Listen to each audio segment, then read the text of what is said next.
You guys, welcome back to another episode of the Might Delete Later podcast. I'm one of your hosts. My name is Derrick. And I'm Shana. Shana's in the building, and we got a special guest with us. Another special guest. Tell us your name, sir. And Yo, my name is Melkez, aka Melkez for show. Yeah. you heard it. The coolest guy I know. The coolest guy she knows. The coolest guy she knows. So Melkez hollered at me when he came in, because I didn't want to get, too political today. But he said, man, I got some shit to say. So Yo, let's go in. Let me ask you, man. Let me ask you, with the No Kings rally that went on all over the country yesterday. Okay. And they said now it was 2 million more than the first No Kings rally. Yeah. What do you think about that and just the things that have been going on in the country? Man, well, you got people that are like voicing how they feel and they're standing up. And you got people that Republicans and Democrats, independents. I'm a real independent. So Okay. I am a single issue voter. I vote exactly how I feel on that issue. What's that issue? Whatever the issue is at the time. So if they got like California, we do some pretty incredible stuff that the rest of the world benefits from, and people don't even realize it. Like back in 1995, it was the California Air Resources Board, that CARB, right? They're the whole reason why hybrid technology exists. And so what they said, they mandated by 2012, 10% of your fleet, if you're Ford, Chrysler, GM, has to be zero emissions. Yeah. And so, and they were serious. They were like, or you can't sell in California. And, they tried to fight it legally, all the different things. But what GM did is they created a factory in California and said, okay. And they created this car called the EV1. Yes. And there's a movie out there called Who Killed the Electric Car? And you can look it up.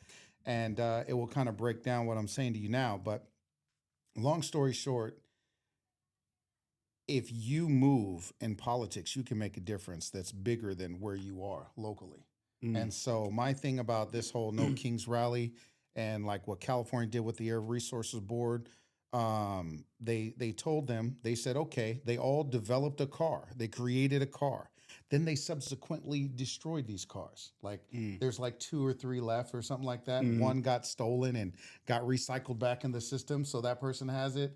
And they got another one at the California Auto Museum that you could check out, right? But they systematically destroyed them all. Even remember the old guy, like, oh, that's great. The guy, look at California, the PBS dude it was like California Look. Do you remember that dude? He was Shanna doesn't know. We just had a conversation. No, yeah. We just had a conversation before you got here. She's like, I don't remember none of the stuff y'all be talking about. Yeah, dude. yeah. Well, there was a public access guy who did a show, and he went all over California showing you things.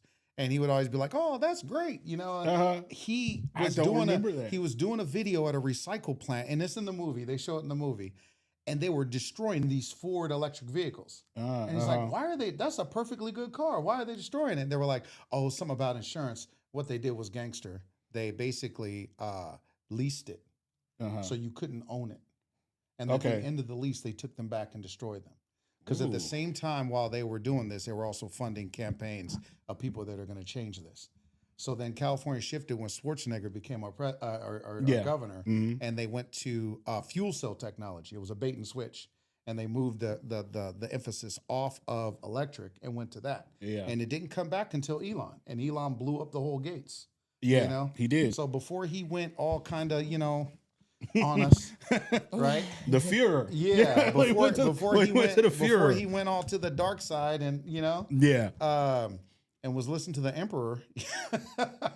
Absolutely. He was doing some real things, and he made the best product at the time. But anyways, I said all that to say that these people going out there exercising their rights and showing how they feel, their right to grievance against the government, right? Which is a fundamental right. Yeah. And it's important. It's important to show that, and it can't be masked. You saw how they had to. It's funny. You can tell when they're worried about something because they keep trying to bait it up before it happens. Yeah, saying this is the Hate America rally. The Hate America rally. The Hate America rally. Yeah. Anytime you hear something that's supposed to make you fear. Pro-Hamas rally. Pro-Hamas rally. Pro-Hamas rally. They might as well said the pro-pedophile rally. Yeah. You know, anything that's going to make you viscerally upset. You know that they're nervous about it. It was designed that way. They're designing you to feel a certain way. And so...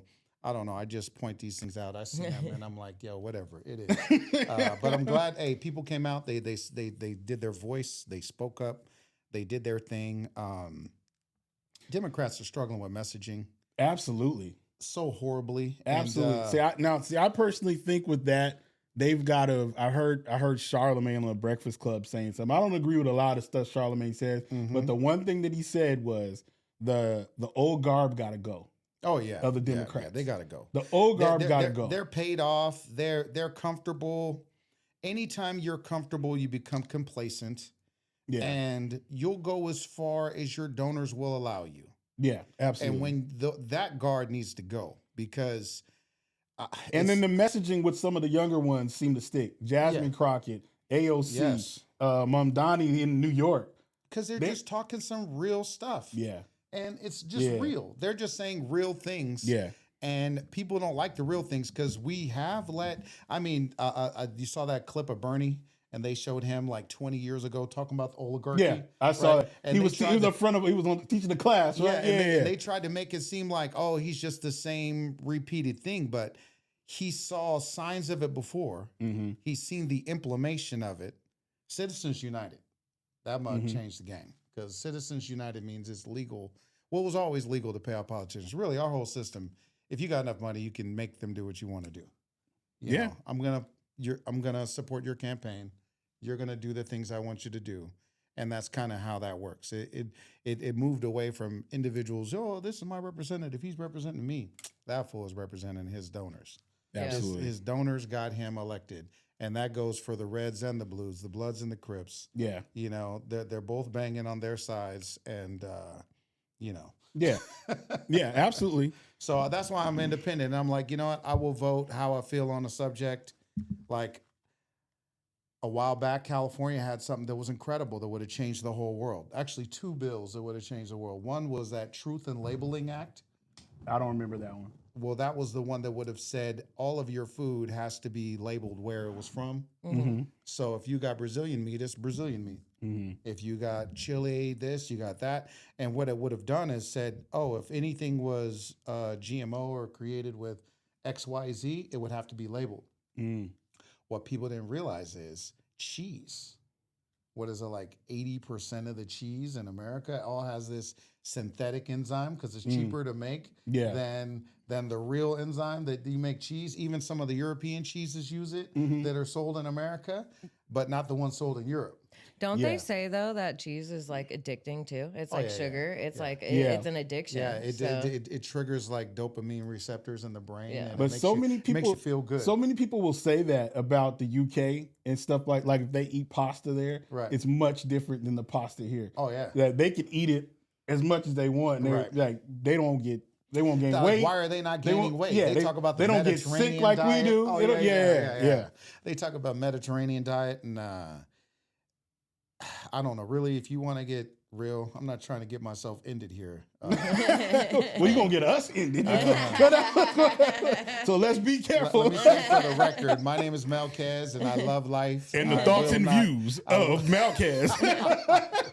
Full disclaimer, my name is Melkez and I approve this message.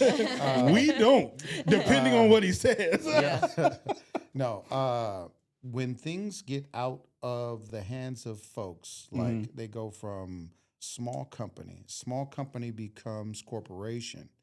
The corpse, that's the death of that thing. Or they say corporation, it doesn't symbolize death, but what it means is that the corpse, it will go past death. So you can create something that will go past you as an individual and it will outlive you. So the corporation will outlive you, right? Yeah. And so, but the problem with that is it goes all the way back to Dodge versus Ford, when Dodge sued Ford for paying their employees more. And they made an argument with the Supreme Court that won, and that became the basis of corporate law, that you were beholden to your shareholders. So what I've seen personally is the death of so many good things by being a slave to your shareholders. Yeah. You see what I mean? Yeah. So you'll see companies destroy themselves, do things that are counterproductive for the company because of the shareholders. For their shareholders. Because of the shareholders. Like you would think, hey, this is not good for the public. Why don't you take out all these dyes, America? They're not doing it in Europe. Why are they keeping all these dyes and our food here? People making money on it. Right. And it's like, the company that makes the dye also makes the jet fuel, also makes the stuff they spray on your carpet to keep it from staining, that also makes some other big industry. There's always a big industry behind it where there's a lot of money, and it's like, no, we need you to do this. Yeah. Right. Like when they tried to stop us from removing plastic bags, people don't realize that was a big deal. Yeah. That goes into why your gas is that much cheaper. Because all those plastic bags aren't made. Now they're using corn or whatever they use to make it as opposed to that. And but anyways, we could go on that all day. But I was gonna say we're talking about plastic bags and cheese and jet fuel. So where are we going? Even though this conversation was a little bit above of where I was gonna start, we're gonna go back to where I was gonna start. And where I was gonna start what's that? Was Cam Newton was on the Breakfast Club maybe about a week and a half ago. Okay. And an interesting topic came up. That is, I thought it was interesting. I found the clip. Okay. It's 3 short clips. All right. So the gist of it was Cam Newton says when he meets someone new and starts dating them, he needs to know their body count. I don't want to know. This is the first clip of this. Here you go. We said we understood. This is what we said we understood. Is it not real? Is it not real? But this you is want to know that? I need to know. If you're interviewing them, if you're in the same industry, talk to me. Talk to me. Okay, so talk to me. Okay, come on now. So and then I'm gonna tell you. There's a lot of voices. Yeah, I can hear it. The young lady that's about to talk, her name is Ashley Nicole. She does a show with Cam Newton, and she explains the only reason you need to know is this. Here is where I think I agree and disagree. Now, if it is a situation where, I'll use Cam as an example since you're sitting next to me. This is just an example, everybody. Use John Doe. Okay. Use John Doe. He said, don't even use me. We want people to don't pay attention to 106 in sport. Let me use John Doe. October 15th. If John Doe has a certain profession, correct, and there is a possibility that John Doe is going to run into Jim Doe because they're in the same world, then yes, I feel like that is something that you need to vocalize and you need to be honest about, because you never want your person to walk into a room and everyone's in on the joke except for that person, right? Sure. You're about to interview your man's ex-one. He popped down. You didn't know. And he laughing. He got an ace of spades. She laughing. She smiling, all giggling, hugging that's you. What I'm saying. Like, if you're going to cross paths, if there's a possibility for you to cross paths with someone, then yes, I think that should be vocalized. Yeah. But if it's like, you're a hometown. So that was the first clip. All right. Second clip. The simple question is, I just want to know your list. I don't care That's to crazy. what. No, still though. You still smash my shorty. I does it count? It 1 off or 10 off, it still counts. It's still off. You got and had a one-night stand with somebody. You're not telling your girl like, yo, I was in Turks and Caicos 10 years ago with my boys and I hit so and so. That's why you lead. None of her business. Okay, that's why you lead with everything, so you don't mess up a vibe because you're trying to explain, hey, before we go in here, there's a chance that DJ, no. Sometimes you can give up too much information, Cam. Sometimes there's too much information. And this is the thing that we all have to understand. What works for me may not work for you. He goes down a rabbit hole there. Okay. We don't need that. Last clip. We'll do this shortly. This is his reasoning for saying why he asked this question. It's not even about what it is more so than are you willing to tell me? Yeah. Because now it's a deeper rooted issue. If you're going to go to hell with this information, what else are you willing to keep, or what do you get to decide what's worth telling me or not? If I'm asking you what I deem is extremely surface level and extremely innocent, because I'm not judging, I'm happy, baby. Right. I'm not going nowhere. I already know before me there was somebody or somebodies. Let's talk about it. I believe in a relationship there should not be anything that's off limits. That's just me. Like, so much so that it's like, yo, nah, I ain't gonna go there. But it's certain things that I think like you can't really truly be in love with a person if you don't really truly know a person. And that's me. And like I said, Cinderella's shoe is for So we'll stop it there. But Okay. I have to say, the disclaimer is Cam Newton has had a lot of infidelities. So him saying we need to know everything, okay. So he's showing that, hey, I've been out in these streets, so so I want to know where you've been in the streets too, so I get an idea. So with that question though, with that question about your new partner or new person you're seeing, I've never asked somebody that question. Ever. I've had situations where like, okay, let's talk about certain instances where you were on an airplane. Okay, interesting. Or you did this or you did that. But I don't just flat out say, what's your body count? Because the reason why is what answer is acceptable. There's no real acceptable answer. That's what I'm saying. Yeah. And then if you go by the American Pie movie standards. What was that one? I don't remember that. The American Pie movie standards was one of the female, I forgot her name, the character's name. One the females in there said, if you ask a guy, he'll say I slept with 10 women when it's really 2. If you ask a female, she'll say, oh, I've only slept with 2 when it's really 10. Yeah. Right. That's true. So that's true. I think that's the truth with women, that they will do that and guys will lie. Guys will lie up, women will lie down. So again, it just opens up a box of why do we need this? Yeah. So, I don't know if I believe in, I don't want to know that information almost, because honestly, like it's like anybody that's done anything in their life. Okay. Like regardless if we're talking about sex, we're talking about something, just, you've done anything. Me knowing everything up front is going to get in the way. I'm going to have a perceived judgment based off of, I don't even know you. I don't even know you. I don't know who you are today. Right. And so I feel like some things that people say, like, may put that, it's like a blanket over your eyes.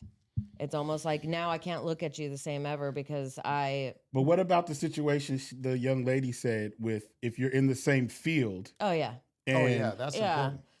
That's important. You're going to run into someone that you were messing with. Would you? Yeah, I've definitely gotten in trouble for that because I've not. You've gotten in trouble for that? Yes, I've not disclosed information that I should have disclosed. Felt guilty about it. Told him after the fact, and then men take that very seriously. Yeah, they don't want to be in the same room. Like, damn, I don't. Yeah, it's like that. It's like they don't want to look dumb, and it's like, and it's not even that I was trying to hide it per se. It's just that like. I don't know. But obviously I felt guilty enough to say it after the fact. But yeah, that is a problem. You can't put 2 men in a room together and then have the person that you're with currently not know that you had slept with somebody else. And that's, and definitely. Because most guys don't even want to be in that situation. Right. Like, I don't even want to be in the room with the guy that you. Exactly. What? It's like, all right, this fool was with my girl before me. If I know ahead of time, then I could be like, all right, but yeah, you're not going to like that. There's not. No, really especially if you find out afterwards. Right. No, you'd be upset. You'd be like, why wouldn't you let me know that before that? So this fool's looking at me like he was saying on the Breakfast Club, like, yo, this fool knows you. Like, knows you. Everybody in the room is on a joke except for you. Exactly. No, that would be annoying. I couldn't. But asking the question, I don't know, man. Here's the thing. I kind of agree with what he was saying about it's more about the honesty of it than it is the actual thing. Right. And I can see your point where you're saying women wouldn't want to know because, you don't know each other. Yeah. It might even be a good thing to say, hey, you know what? Ask me this in 3 months. Yeah. Ask me this after a season when we get to know each other even better. Right. And I'm feeling you like that to be able to disclose that deeply. That may be able to take the dude out of that, hey, can I trust this woman? Right. Is she going to tell me the truth? I just want to know. I want to know if you smashed any of my friends. Yeah. Like, if you know anybody I know, we're in the same circles. Yeah. That's what I want to know. I want to know, like, do I got to worry? Right. Yeah. If I bring you out with me, is somebody going to be like, oh, yeah, I hit that? Right. Which is what the young Ashley Nicole, the young lady, was saying. If you're going to be, you guys are in the same industry and people that you're around that all kind of know each other. Right. And again, you're in the room, everybody's in on the joke except for you. Well, that's a problem. In my situation, nobody knew each other. It was just being in the same room as somebody. How did they end up in the same room? Anybody's friends. How did they end up in the same room? Because of Melissa.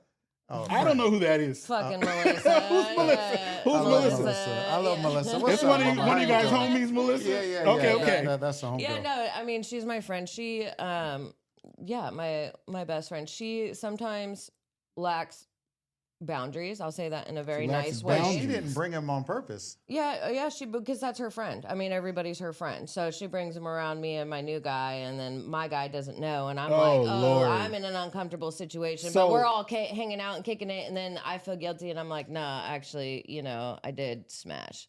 And then Lord. It's like, then it's a problem. Yeah, what you got to do? You got to say it in the moment. Be like, hey, I just want to tell you this. I dated him. Yeah. Never say you smashed, because that doesn't make it. I don't date. I mean, I didn't date him. I know. She said, I've only dated him twice. I've only dated him twice. Yeah, but even that sounds better than Yeah. But I think, that was the case. I mean, and it's, I don't know. I always find it really awkward and like really hard to say those things in the current moment. I almost feel like I'm going to, ruin the night or anything. And it's not even that, like, my intention is I like that person or anything. I don't care about that person being there at all. I don't even acknowledge them. Like, we're all hanging out. I'm with my dude. My dude is my dude. Everybody knows he's my man. You know what I'm saying? But then, after the fact, you kind of have to be like, okay, well, I need to tell you something. And I promise you that was the wrong way to go about it. It was a very tough conversation. And you said it afterwards. And then you lose trust. But I don't know. Even if you, all right. So, hey, I didn't know dude was coming. Yeah. No, I knew he was coming. I dated this guy before. Yeah. I just gotta let you know. I can't remember what I said, because I do a lot of shows and whatnot, and whoever I was with at the time, I would be like, hey, I will never put you in a room. Yeah. You know what I mean? Because you know me, I know a lot of folks, and and I let them know I'll never put you in a room with someone that I was with. Shanna can't say that because she clearly puts men that she's in a room with people that she smashed. No, because I think that the way my thought process about it is not a big deal. Yeah, well, because it's like, this is my man and everybody knows you're my man. I'm going to show you that respect. I'm going to show you off. I'm going to be like that. That person means absolutely nothing to me. And so, but I've realized it's a learning lesson. It's like because I was put in that situation where I was told it was wrong. Now I think about it differently. Now I'm like, okay, should have been upfront about that. I was wrong. Whereas, like, my intentions were never to make a fool of you or to make you feel dumb. I've never been in a situation where I've never been in there. Like, it's a learning lesson. I'm learning. And now too, I mean, I'm also like changing a lot. Like, in my relationship, I'm staying out of the way. I'm realizing that, I have the best time when it's just me and him. You know what I'm saying? I don't need to have friends and hang out and do all that because my life I don't need to have friends. No, I mean, I have friends, but no, I'm really, I don't even need them. Yeah. I don't because like my relationship is that's paramount. That's your main focus. Yeah. That's what's up. Yeah, everybody else is besides the point, and not even in a selfish way. But then that's the transitions from 20s to 30s. I think. Yeah. From 20s, it's all we have all so of much us fun together. though. I mean, we went to we went to the Little Yachty show last night at Sac State. Really? So Sac State, the Hornets played, and they had like Little Yachty come, and we bought tickets to go watch the game. So we were there until like 10 p.m. until he came out. He finally came out, and like the whole crowd like just bum rushed the stage, and the gates fell down. He was there for like 8 minutes and then fucking left. Oh, man. He did like 2.5 songs because the crowd wasn't listening. Like nobody was backing up. It was going to be like that Travis Scott concert where people were getting crushed in the crowd and stuff because people were too excited to be there, and it wasn't safe. And so literally they told him a million times like scoot back, and they didn't. So we paid $100 to go watch Sac say they won at least, play a game, and then Lil Yachty be there. It was for $100. It was 50 for two. Well, 50. Oh, piece. Okay. Yeah. Oh, 50 a ticket. And and we only went to go see him, and he was there for 8 minutes. 8 minutes. It was crazy. But we have a lot of fun, is what I'm saying. It's like we just went to a concert on Monday. We went to San Diego earlier this year. We're going to Disneyland for Christmas. We go to all types of shit. We always are everywhere. We went to Wow and Out. Like we have a Where was very good Wildin' Out life. at? We went to Stockton. It was in bro. Stockton. It was in crazy Bro, Stockton. it was. You got to oh wear my a helmet God. in Stockton. Yeah. Stockton. Ain't no bullshit. You got to hey, wear a helmet in Stockton. I got shout out to my folks out in Stockton. Yeah. That's one. Hey, that's one of them places that. Oh, yeah. We could go down that rabbit hole too. I got to tell you. No. I used to be a photographer. Mm-hmm. So, quick story, people. I used to be a photographer, and I was in with the rappers. Mm-hmm. I did a lot of stuff for. There was a website back in the day called Napkin Nights. I was one of those photographers. I was one of those that's photographers. My girl, yo, Yeah. yo. I was one of those crazy. photographers. I was one of those. Crazy. So every Thursday, Friday, and Saturday night, I was in a club taking photos. Right. So I was doing that. I did that straight for 2 years. Stockton, I hooked up with one rapper there, and next thing you know, another rapper's hiring me. So I'm at the clubs in Stockton. I'm at the clubs in Modesto. I'm at the clubs in Lathrop. Right. Man, whatever happened, this was, God, I want to say this was probably late 2011, 2012. Okay. There was like a mob thing going on with some of the rappers and the gangbangers there in Stockton. Yeah. And the rappers that I was taking pictures of, they were just getting knocked down. Boom, shot. This person shot. Boom. Oh, really? This person shot. Boom. I said, oh my God. Oh my. And then what made me stop is I was in Lathrop and I was doing photos there. San Quinn was the guest that night. The rapper San Quinn. He did his thing. Night was over. I was putting my camera in the car to go ahead and get my money from the club folks. A fight breaks out with a group of rappers, some Mexican rappers and some black rappers. They break out in the parking lot. I said, ooh, shit, let me go this way. Soon as I turn to go that way, bah, bah, bah, bah, bah, bah, bah, I said, oh, no. Yeah. So where everybody's diving under cars. Yeah. By the time they got done, there was at least 7 people laid out shot. And I was like, yeah, I think I'm done. I think I'm with done. this. Yeah. Because you can be on different sides of it. Mm-hmm. Yeah. I was like, that's you was a wrap. on the other side of the game. Where, that's a wrap for me. It could be dangerous at times. Nah, that's real. But Stockton, man. Yeah. You talk a place that's been a few families own that whole downtown area. And they ain't doing shit on purpose. Yeah. Wow. They don't want anything coming in. They don't want any change. They're holding that mug. I don't know what they're holding it for, but they're just like not doing anything over there. Yeah. And there's so much potential, man. I got folks that have businesses out there and they're doing great things, you know. And then you can see like certain areas, like it's a sprawling out, like all areas in California are sprawling, but you always wonder, like, why is nothing happening here? Yeah. You gotta look deeper. Yo, how's this look on this corporate balance sheet to have this one thing that's constantly a drain, keeping you from paying taxes in another area? Yeah. So it's like, I don't know if there's some weirdo stuff going on there or if it's even deeper than that, but it's just like they're not doing things intentionally, you know? Yeah. And paying off people to not do certain things. So it's crazy. Wow. But yeah. Let's talk about a little bit about you though, because that's why we have you here. I want to know a little bit about. Well, I know you make your own music, right? But you're also tapped in with like a lot of things, like Sacramento Hip Hop Congress and all that. Tell us a little bit about that. Yo, so all right, so I'm from South Sacramento, Valley High area. That's where I went to school at. So.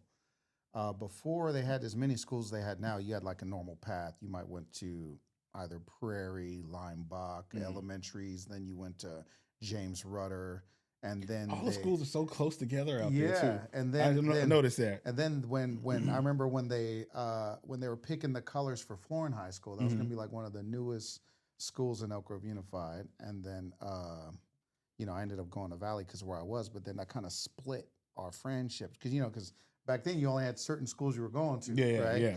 And so they split. They had this new school, and like a lot of people went this way, and but a lot of those guys were always in this scene from the beginning. Yeah. So like we're beatboxing, hitting the table, boom, boom, boom, at lunchtime, doing our thing.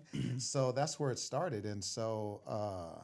Man, but if it really gets serious, it goes back to because I was influenced by, like most kids, my surroundings, And back then, man, it was crazy. Like, It was not. Yeah. It was. I would check. Well, this before because I was not even smart enough to do that. I just wanted to be down. Yeah. Like it didn't matter what it was. I wanted to be down, and this is why I try to tell people like, you get a young kid, especially a young boy. He's gonna want to be the best at whatever he does. Mm-hmm. So mine was thugging. Yeah, I wanted to be the best at it. I wanted you to see me. I wanted to be the first ghost. Know what was up. You wouldn't even, bro. It's so crazy, man. Like South Sacramento at that time, what's kind of weird and fresh at the same time is we had everybody there. Like they talk about melting pot, but it was really there. My school, when I went to it, we were the most diverse in Sacramento. And they over Valley High. Yeah, Valley High. They weren't even keeping stats on that till 2 years later. They became the most diverse school in America. But I was like, hold up. If it was the most diverse 2 years later, then we definitely were when we were there because it just is a repeating of what was already there. Now, across the street is Consumness, right? Yep. Across the street university, ACSUS. Yeah, okay. All right. It's like, where you going? I'm going to ACSUS. I'm going across the street. I'm going right across the street. That's where I'm going. ACSUS. That was a school most fools would go to if they were going to school at all. Yeah. But we still had auto shop. Mr. Stone. And Mr. Stone was dope because he ended up doing AutoCAD later. And he owned his own pool company and he installed pools every summer. So he was a teacher. And then he was installing pools in the summer. He would hire some of the guys, he wasn't supposed to, but shout out to Mr. Stone. But yo, man, it was just a good time, man, on that side. But it was like I would have to check my fit on the way to school, But back to junior high, Mandisa and Don. You two changed my whole life. I'll never forget because, man, I was, creased Dickies, China flats, white T-shirt with a tank top every day, ready to fight. You know what I mean? At any given time. And I remember talking to these two beautiful black women and girls at that time, in junior high. And Mandisa and Don, they were like, "Oh, we don't like gangsters." Mandisa, singer?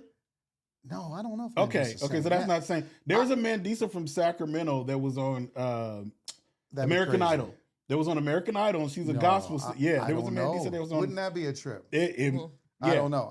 Okay, if y'all ever see this, Mandisa, Don, shout out to y'all. But they were instrumental because I remember they were like, "Oh, we can't go out with you. We don't like gangsters." Do you dance? I was like, I can dance a bit, Watch this.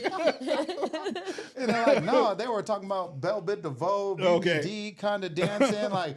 And I was like, oh, shoot, I guess I'm about to learn how to dance. All right. And that's what happened. And so I started dancing. And then later on, that became b-boying. And then, because there was a whole thing like in the dance culture, we called ourselves housers, and we would dance to house music. It wasn't until Ken Swift and Zulu Gremlin and some of these original b-boys went back out in the communities and started letting them know, no, you're a b-boy. This is where your roots come from. They go all the way back to here. You know what I mean? Yeah. And then because I started as a b-boy, that's why I know my hip hop culture. I know my history, and I know the foundation. All the way back to Kool Herc, putting two turntables together, to extend the break. All right, real talk. I'm about to controversy. B-boys are the reason for hip hop, period. Yeah. That's it. There you go. It started because of the B-boy. the B-boys were breaking at Kool Herc's parties only when the break hit. Yeah. So he was like, I'm going to throw a party and I'm going to have 2 turntables. Genius. I'm going to extend the break. It was, if we heard it, respect due, you probably would be like, oh, okay, that's a mashup. It wouldn't be as perfect. The man that made it perfect is Grandmaster Flash. Yeah. Grandmaster Flash took it and made it into a science. His quick mix theory, you had the merry-go-round. Cool, I'm going to keep you moving and grooving. You ain't going to stop. You just going bang, and it's going all night long. Then to the next one, boom, boom, boom, boom, boom. You know, it's going to keep you going. And then, just real quick, breakdown. Grandmaster Flash, he figured out 16 rotations back to where that cue hits. Boom. That little Grand Wizard Theodore. Mama came in the room, but it couldn't happen without Flash. Flash invented the cue. So he called it the future. What do you call it? Don't get me wrong. Forgive me if I'm wrong, but he said something to the effect of, you got the present and then the future. And he invented the cue because he knew Radio Shack back when people used to make their own circuit boards and stuff, right? So crazy, but they used to do that. And he created a cue to where he could hear the audio before the crowd did. That did not exist. Yeah. And he never got paid for any of these technologies. Wow. He's attributed for the slip mat because his mother was a seamstress. And he's like, I need a way for it to slide on the record. But even before that, right, he created the cue and he created the crossover. So going from this one to that one perfectly. That before that, they were using knobs and whatnot, and their mixers look way different. But long story short, Grandmaster Flash perfected this, made it to where it's as seamless and smooth as it is today. And Grand Wizard Theodore had a cue because he was his pupil, right? So he had a cue, mom banging on the door, turn that ish down, and he's sitting there stopping. He stopped the music, but he's rubbing it back and forth, and he's hearing it in his headphones. He's like, oh, shoot. So he performs in front of everybody, and he didn't tell nobody. He just figured it out. Yeah. But before he dropped his break, he was like, bang, bang, and everybody's like, oh, what is this? They went nuts. Yeah, so they went nuts for that. So, but that my thing goes back to Mandisa and Don getting me out of that because there were two gangsters I looked up to. They were in this gang called VVH. And I thought they were BGs. I thought they were like the founders. Later on, I found out that I lived next door to the cats that started it. And the grandma across the street from me. And I was like, yo, I didn't know. These BGs that I was looking up to were like the OGs, but I was only in the 6th grade. And so they were just bigger kids. Yeah. But I used to go walking through the hood, trick-or-treating and everything with them. And you know what I mean? And like back when fools were bag snatching and that. Yeah. But anyways, long story short, man, that I saw that life, seen it, shifted from it, thank God, right? And I grew up with a family that was in the church as well, you know, but it didn't matter. You could be in the church on Sunday and be gang banging Monday. Sunday night. Yeah. You could be gang banging Sunday night. Yeah. Sunday afternoon after you left, like, and because you know it's just that same, you know. But anyway, so that shifted me over into the dance side, and thank goodness it did because I was good at it. Yeah. And then I formed my crew, Skidookie Bums. And Skidookie Bums, it was just a crazy name. Because back then, you created a name and you made it fresh. And that's what it was. It didn't matter what the name was. Just like in graffiti and writing, I attribute that to my brother, Imagination. That's what he goes by now. And my other brother, Raleigh, they were like, yo, you ain't down with hip-hop? You don't write? I was like, I draw. So I found the spot like behind Target, jumping over fences, up the side of the creek to do my first piece. And everybody was mad because I had to go there. And then I did my second piece over there. And then next thing you know, other fools started doing burners over there because you just had time. Nobody was around. You wasn't going to get caught up. Yeah. And then I started doing some up because I was like, oh, you got to get up. And so I started getting up a little bit. But I just didn't want to be tagging everywhere. So I was trying to leave burners. And then when you saw Beach Street, you know, I was taking my cues from like Ramo and the whole controversy between Spit, you know, in the movie. But his real name was Cap. So remember they used to say capping while you capping? Yeah, you capping, yeah. To get capped on. Now they say no cap, which is funny. It still kind of works. I know, yeah. But cap used to go over other riders' burners. Yeah. If you ever went over a throw up that Cap had done, he would then go over all your stuff. He'd be like his war, you know? Ooh. And it was a thing, you know? There's just, I grew up in that. I grew up in that. So hip hop, even though we were separated, the crazy thing is when I finally met like some of these guys, Kenny and Daggone, Crazy Legs, right? Mm-hmm. It was at the Brainstorm battle up in Seattle in like 2004, damn near 20 years ago. And I got to sit down. I was sitting down with, I met them both that day, but I kind of learned about the divisions and the crew and whatnot at that time. But with Crazy Legs, I was letting them know, like, hey, man, you created moves that I thought I created because we didn't see what happened after those little clips. Mm-hmm. So you had the little scene in Flashdance, you had a little scene in Beach Street, and this is before YouTube, so you didn't get to go and see all these different people working on moves and teaching people how to do it. Yeah. You had to just extrapolate from what you saw. Yeah, and there was only so many things you could go into transitional wise when you're in certain positions. And he was like, oh, yeah, that's true. And I was like, yeah, because I was the first in my crew to do the windmill, you know? And so I did it saying I knew how to do it because I remember doing it when I was a kid. And then, but I had forgotten, you know, this is 90s now, you know, and it's late 90s. And so I did this windmill and I kept going. I was like, oh, shoot, I couldn't get it again for 2 months.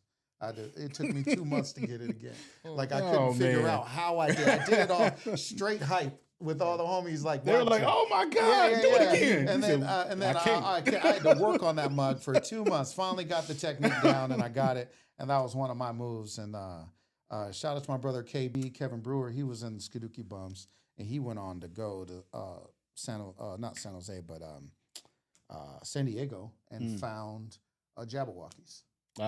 So like like my homies are so dope, and they all came out of this one little area in Sac, and like so many cats they got their fingers in different things, and people don't even know it. It's like in the background, a lot of Sac cats are in the background just there, you know. My homeboy was one of the tour managers for Snoop for 10 years.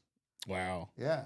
So just crazy background things, like influences you wouldn't even know about, you know? And so that's what's up, man. But so being a B-boy is how you got into hip hop? Oh yeah, 100%. Yeah. Cause I'm like, man, you could dance, you can draw, you could rap, you could beatbox. Say you jack of all trades. No, like I'm a jack of all trades. I'm not a DJ, but I scratch a lot. He said, he's a jack of all trades. That's what it is. Beatboxing comes from my brother Maximilian.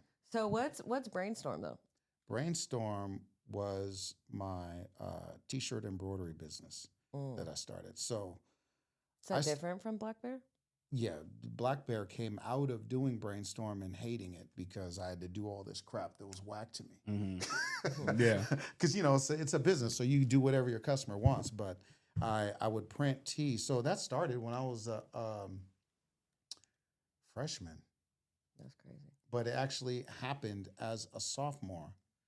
And what was his name, man? Daggone it. What was his name? Mr. Eubanks. Mr. Eubanks. Shout out to you, but then also that was shady what you did to me. That's some bullshit. Mr. Eubanks. Mr. Eubanks. Mr. Eubanks, if we catch you outside, it's on site. No, I love Mr. Eubanks. He's a good dude, but it's still on site. But yo, he set me up on this one, man. So it was junior year. No, it was junior year. Brainstorm, the idea hit me as a freshman. I was in this group called ADVID, Advanced something. I can't remember what it was, but they singled me out, put me in this group with a bunch of other super smart kids. David Nguyen, shout out to David. And it was like, take some kids that could destroy the whole school and put them with some really smart kids in the same classroom. Instead of keeping them separate, put them together and watch this melding of things happen. Yeah. Like David was teaching me sine and cosine and advanced mathematics when I was a freshman, not even nowhere near that kind of level of math. But he was able to explain it to me in a way that I was like, oh, I could dig that. Yeah. You know? And so shout out to the Advid program, you know, good job, y'all. But anyways, that's where I started Brainstorm, the concept of it. And then it was Mr. Eubanks. There was a new program called the Renaissance. Yeah. The Renaissance Club, and you had to have a 3.5 or raise your grade point average by 0.5, and you would be a part of the Renaissance. I was never in the Renaissance Club. While I was in school, I was never in the Renaissance Club, but my brother, Inel Rodriguez, shout out to my folks, and Inel drew the original design for it. And so I remember, but my brain has always been on some like, okay, there's a hustle here. There's some money to be made. So I went to Mr. Eubanks and said, hey, how much do you pay for a t-shirt? And at that time it was like $7 or $8, you know? And I was like, hey, what if I were to get you a better deal, would you go through me? And he was like, yes. So I got on the phone and I started calling print shops to see how much it would cost. And I didn't know anything about the business. But by the fourth person, I knew exactly what I wanted to say. And I was like, oh, 4-color process, blah, blah, blah, blah, this and that, da, da, da. And then I started making a spreadsheet. And I've been trying to find the spreadsheet to this day, but the computer's gone and everything. But I made this whole spreadsheet. And all the way at the bottom, you had VT Screen Art, which is my brother, Kuhn. And me and Kuhn, we go way back because we've been rocking ever since. But long story short, I found the cheapest guy, went and talked with them, figured out what I needed to do, got all the information to him to actually print the shirts, went back to Mr. Eubanks, said, hey, look, I could do this for $5. And he was like, oh, really? That's a great price, but I can't go through you. You're a student. And I spent like the whole weekend on this, the whole weekend and like all the days up before I went to get the nerve to go talk to him. That's why it's on site. Yeah. Mr. Eubanks, that's why it's on site, because you told this man that you could go through him, and then when he came back to you, had Mr. Eubanks had done that young, and I had gotten that account, oh my goodness, the trajectory would have been so different. All right, man, we enjoyed talking to you, man, because we got to cut it off, but we want to have you back. Oh yeah, for sure. We want to have you back because you sound like you got a lot of shit. I'm telling you. To talk about. Like, dude, you talk to us. I'll just sit here and be like, really? Yeah, man. So we definitely want to have you back, man. That's what's up. We definitely want to have you back. But where can people find you? Yo, at Melkez for show. Melkez. MelkezDesign.com. What else? That's pretty much it, y'all. Y'all catch me on that. There it is. It's settled. All right, you guys. We'll catch you guys next time, and we definitely gonna have him back. Yo. There we go. We'll see you guys next time. Oh, check out my new track out there. It's called 916 on all your platforms. That's Melkez. You can get that music that way. Also, some spots in Sac if you're in the area. Hit up the Torch Club on Sunday night. My boys the Lab Rats are playing. Tuesday nights at the Flamingo House. Another jam session, and across the street from that is Golden Bear. They got a all original open mic, so do your own music. And then lastly, Wednesdays Flip a Beat Club with DiBiase and Mons Rock. That's a Shady Lady. So check out what's happening in the scene, y'all, if y'all are interested. Okay, come on through. Yeah. All right, you guys. Peace. All right, y'all. Peace. Peace out.